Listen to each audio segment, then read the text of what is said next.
Welcome back, everyone. I'm so glad that you're here with us today. This is such a great story, such an encouraging day for us to hear about a life that was saved because of somebody's faithfulness in going to a pregnancy center. Yes. Lauren Furios, Yes. right? Is that how you say your last name? You got it perfect. And I'm so glad that you're brave enough, courageous enough to come. You have a Thank little you. baby boy. Yes. He's how old now? He's almost 6 months. 6 months old. Yeah. And you considered aborting him, Yes, right? yeah. Okay, so what made you go to the pregnancy center there in Sanford? Well, I actually was suspicious of being pregnant for about 5 months.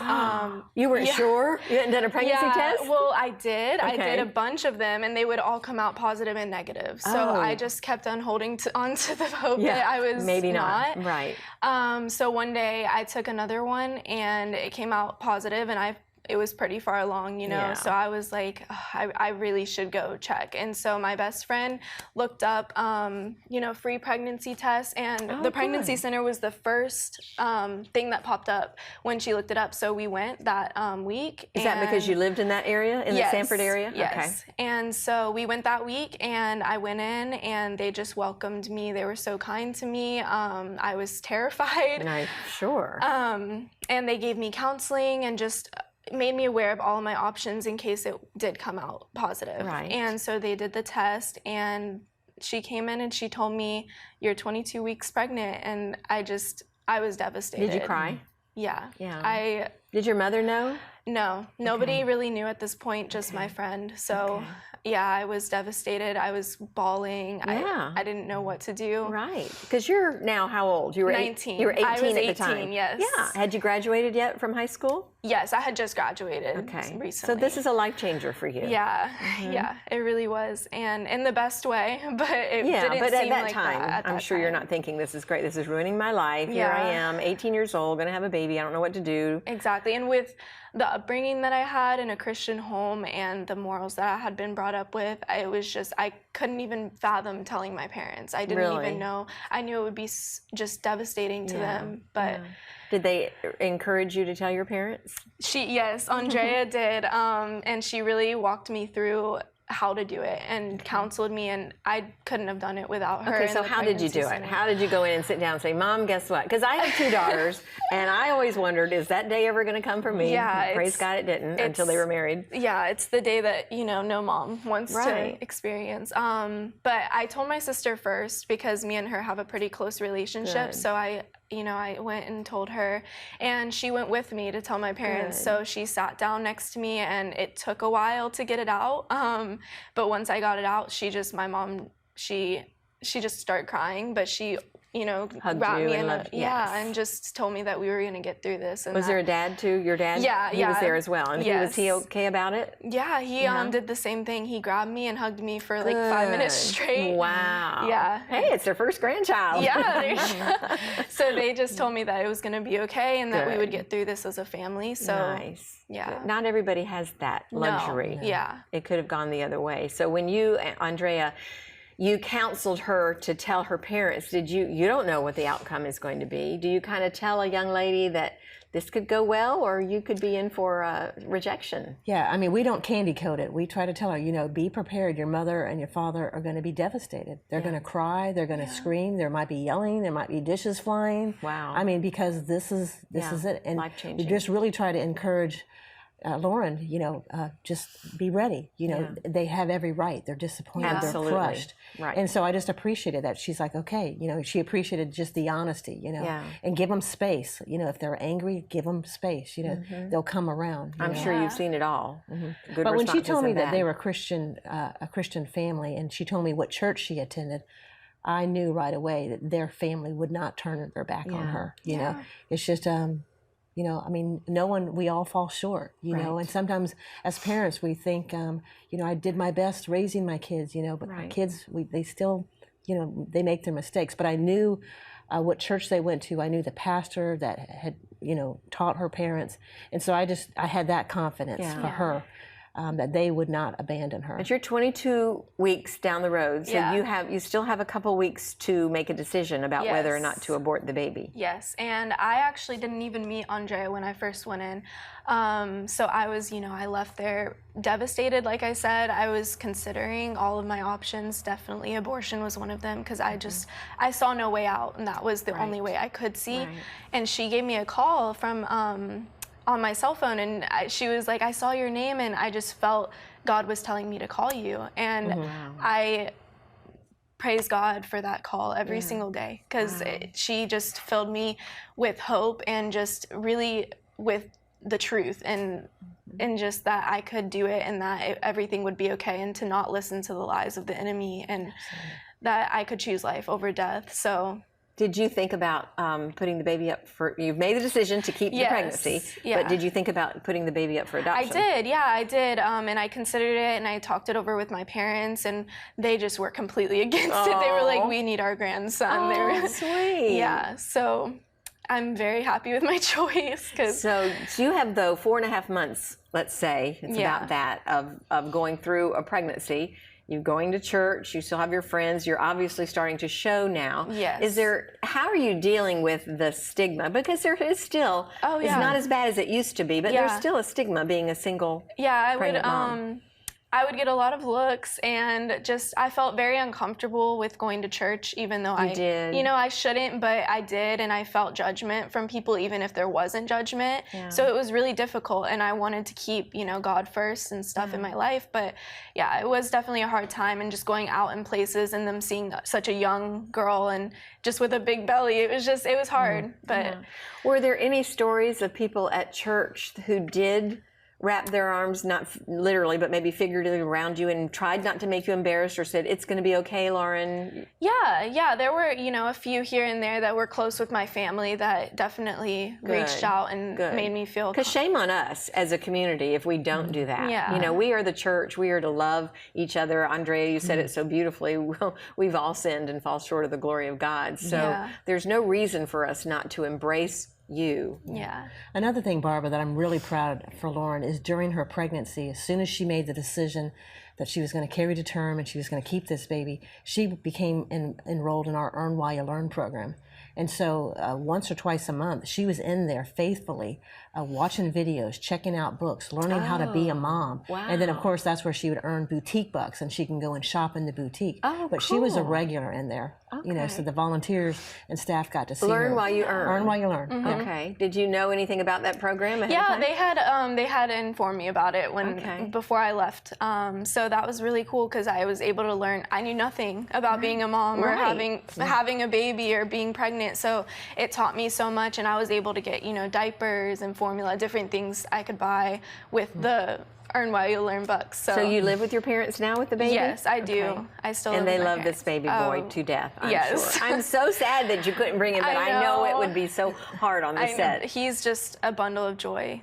He's a miracle. And there is a name, Corbin? Yes, that Corbin. Has significance? Yes. It means a gift from God dedicated back to God. Wow. So I thought that was perfectly fitting for him. So a gift of God dedicated back to God. Yes. Oh, I love that. Thank you. That is great. Thank you. But your story is so cool because you did go to the Sanford Pregnancy Center. You were considering an abortion. You were considering maybe putting the baby up for adoption, but you had this baby, and this baby boy now is how old? Almost 6 months. 6 months old. And what is life like for you as a single mom and going to school and trying to raise a baby? It is crazy. It was really hard in the beginning, just getting accustomed to, it's no longer about me. I can't just get up and go whenever I want. I am, responsible for another human being. Right. But it's definitely, I've gotten used to it and, more of a routine down, and it's awesome. I love being a mom. How do you have a social life, though? Because being 19, probably most of your friends are single. They're going to parties. They're in college. Yes. Is that part of it difficult for you? Not exactly. I thought it would be more. I just don't really desire to do that as much as I did. I mean, I'm a mom now. He's my main focus. So right. Yeah. Good for you. Thank Good you. for you. And I think down the road, and Andrea, you know how quickly life goes. Tomorrow she's going to be 40 years old and have this little baby. But just the witness that it is to him, that he'll be able to say, you know, my mom chose life. She chose to have me, and how valuable that's going to make him feel in his self-esteem and just the fact that what a gift he is from God. Oh, yes. So I totally applaud and commend you Thank you for making that right choice. Thank you. There's some neat things that you're doing there, Andrea, at the Pregnancy Center, and one is that you just got this mobile unit. Tell us about that. Well, it's been the greatest expansion of our ministry. You know, we have the Sanford location. We've been there for 21 years. And then 7 years ago, we opened up the Oviedo Center. Well, our board just keeps asking, Lord, where else would you have us be? Wow. Central Florida, there's still many women, underserved communities. Yes. And I thought, you know, what about Apopka? What about Castleberry? What about UCF?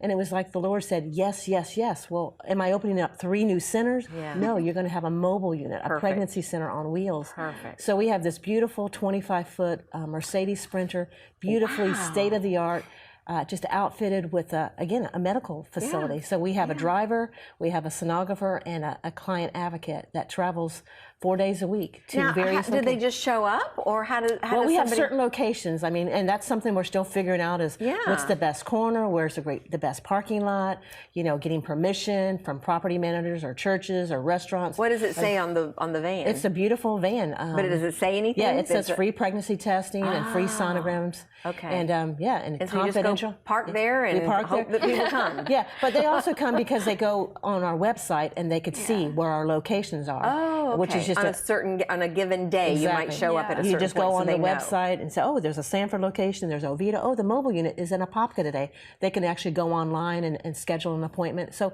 half of our half of our clients that we see in a day could be from scheduled appointments, or they. So it's about half and half, because some people do just see the van and they just knock on the door and say, and that's "Can I what we come want to in?" be, you know. So the mobile unit is like opening up 3 or 4 new pregnancy centers. Where, like I said, in That is Castleberry. amazing. You know, Andrea and Lauren, it's so funny how we disparage the internet and all of the bad things about social media, and there are admittedly a lot of bad things that go on the internet, but the fact that we have that kind of capacity to communicate with our communities and say, here it is, it's out here for you if you want. Don't you think that the internet has helped tremendously? Well, Barbara, you remember 20 years ago, all we had was the yellow pages. And you tell your kids today, what's the phone book? It's the thing, But I mean, that's all we had. Information 411, what's information? But all we had was this little business card ad in the phone book in the yellow pages, and now to be on social media. And amazing. And you have the sonogram capacity in the van as well? Yep, we have a sonogram. Does that mean you have one in Oviedo and you have one at the pregnancy center and one in the van? Right. How miraculous that God is doing this for your ministry and providing like only he is. He can. I think what it shows us is that this is an issue that most inflames his heart, and he will do whatever it takes. We just need to be willing and constantly asking ourselves, Lord, where else do you want us to be? You know, where else can we be that are underserved areas that women need our services? Do you ever get any criticism from other people that are maybe pro-life or pro-choice? Sometimes, you know, it's still considered a political issue for some. So, you know, you have those debates. But I think for the most part, even some of my pro-choice acquaintances, they still like the fact and they respect our ministry because they realize that a girl is being cared for in a way that there is no other place. Right. And she is being respected, and all the facts are being presented to her. Well, and I want to, in my little naive mind, and hopefully I'm not totally wrong, want to think that everybody is in favor of life. You know, whether you're pro-choice politically or pro-life politically, it's a shame that it's that kind of issue. Nobody wants to kill a baby. I mean, nobody. You want to, when somebody even goes into Planned Parenthood or whatever, there's somebody in there that wants to care for the young lady. How can you not want that? No, to me, this issue, it represents desperation. Because you're right. I don't think any woman wakes up and says, you know what, today on my to-do list is I'm going to go end my pregnancy. It's a sign of desperation. It is. You know, and that means that we as a society, as a culture, as a Christian community need to recognize that, because it's like a woman, she feels like she's a caged animal, and she's willing to gnaw her arm off to save herself for survival. And it doesn't have to be like that, not at the expense of a baby. Well, and yours too, Lauren, is one of the best case scenarios, because you did have supportive parents. But that was such a great analogy. You know, what do we do? Self-preservation. I imagine it is really difficult, even more difficult. I'm not saying that yours wasn't a difficult decision, because I'm sure it was. But for somebody that really has no choice, no support system, no family to help her, Yeah. I mean, it is no wonder that some people But make you know that what? choice. What we have found in the pregnancy ministry is women that come from a Christian home, they're under more pressure than Really? the unbeliever because she's got that stigma of the shame, you know, and that's what Lauren felt is I can't do this to my parents, you know, they've been leaders in the church, they've raised me right. And they're secretive too, probably more about it than somebody else that they don't care. Yeah. Right. Have you had, Lauren, an opportunity to witness to other young ladies out there? I haven't yet, and I hope to. Okay. I would love to help other girls in my situation and just share my story as, you know, a way to just help others. But yeah, this is my first opportunity to get to I'm share so it. glad. Yeah. Well, you've done a great job, and Thank it is you. just so obvious that God is going to use you in Thank big, you. powerful ways, and just to have this little blessing in your life, how Yes. wonderful that is for your family and for you, and obviously for Corbin one day. Yes. What sort of advice, Lauren, and then I'll ask you, Andrea, as well, would you give the young lady out there today? Not necessarily that is contemplating abortion, but maybe she's contemplating premarital sex. Yeah, just, I don't know, it's just, I think that, you know, just putting God first and just in everything that you do in every part of your life, it just, you know, it's not, it doesn't fail. You're only going to get good out of that. And so that's probably what I would say in your relationships and your choices and everything, because Put God first. Yeah. What could be any better than that? Exactly. That's great, Lauren. Yeah. Thank you. Andrea, what would you say? I would tell the girl that is out there that might be watching this show that, you know, we understand her fear and she isn't alone, that there are people there that would care for her. And God is going to use, he's going to take a mess and still make a testimony out of that, you know. He doesn't waste our pain. And we know he has a plan for every woman and for every baby that he creates. Right. and beauty from ashes. Beauty from ashes. Yeah. I love that verse as well. Me too. Because that might not have been God's perfect will for any of our lives to go out of of his perfect will, but he can make something good happen, which he obviously did with you, with Corbin, and with your future as well. Yes. So, ladies, thank you so much. Thank you for having us. Oh, you're welcome. Thank you for your courage in coming on, and obviously, and for making that good, right decision to keep Corbin and to, I mean, man, it's got to be tough. It's got to be tough. So thank you for what you've done. And Andrea, thank you for what you're doing there at the Sanford Pregnancy Center. What an incredible ministry. And now with the mobile unit, it's going to grow and expand. And I pray that God will continue to expand your territory in really cool ways. Yeah. So thank you. Thank you so much. And viewers, thank you so much for being here with us today. You know, it's unthinkable to consider a pregnancy as being a crisis, one which oftentimes many women feel the need to terminate. But I do understand it. I've heard every scenario, just like you have. What about if the mother's life was endangered because of a pregnancy? What about if she became pregnant through rape? What about if the baby was severely disabled? These are some serious considerations that many women find themselves confused by and often positioned to make a choice, a very bad choice. Again, it's unthinkable. But if it's a reality, then we must turn our attention toward helping those women heal and be restored. How? By understanding that forgiveness is lavishly given by our Savior. Let's purpose to offer Jesus instead of judgment to those who've made mistakes in their lives, no matter how big or how small. Our job is simply to love. That's it. Well, thanks so much for watching. Welcome home, and God bless you.